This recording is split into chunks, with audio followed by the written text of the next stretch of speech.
కల్తీ లిక్కర్ కుంభకోణంలో కీలకమైనటువంటి అంశం ఒకటి.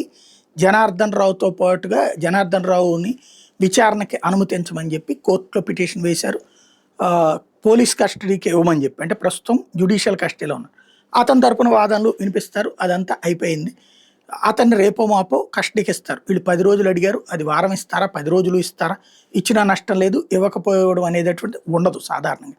వీళ్ళు విచారిస్తారు. ఆ తర్వాత జోగి రమేష్ పేరు ఏదైతే మొన్న వీడియోలో చెప్పించారో అది జోగి రమేష్ పేరు చెప్పించి తద్వారా అతన్ని మళ్ళీ కోర్టులో సబ్మిట్ చేసేటప్పుడు రిమాండ్ రిపోర్ట్లో ఇట్లా జోగి రమేష్ ఇట్లా చెప్పాడు అన్నటువంటి పాయింట్ని మెన్షన్ చేసుకొస్తారు. అప్పుడు దాని ఆధారంగా జోగి రమేష్కి అరెస్ట్ వారెంట్ లేకపోతే నేరుగా అరెస్ట్కి రంగం సిద్ధం చేస్తారు. ఇది ఒక కోణం.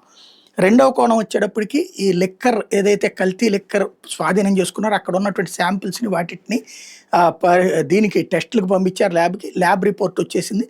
అది ప్రాణాంతకం కాదని రిపోర్ట్ వచ్చింది. ప్రాణాంతకం కాదు కానీ కల్తీదే, రెగ్యులర్గా ఉండే ప్రమాణాలకి విరుద్ధంగా ఉంది అని వచ్చింది.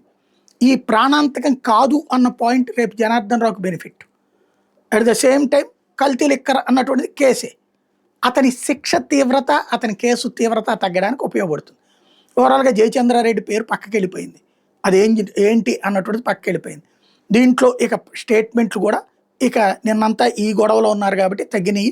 కల్తీ లెక్కరు జగనే జయించాడు లేకపోతే జోగితో జయించాడు లాంటిది నిన్నంతా మోడీ హడావిడిలో ఉన్నారు కాబట్టి అయిపోయింది. మళ్ళీ ఈ పూట నుంచి ప్రతి గంటకొకళ్ళు దాని మీద స్టేట్మెంట్లు ఇవ్వడం ప్రారంభమవుతుంది.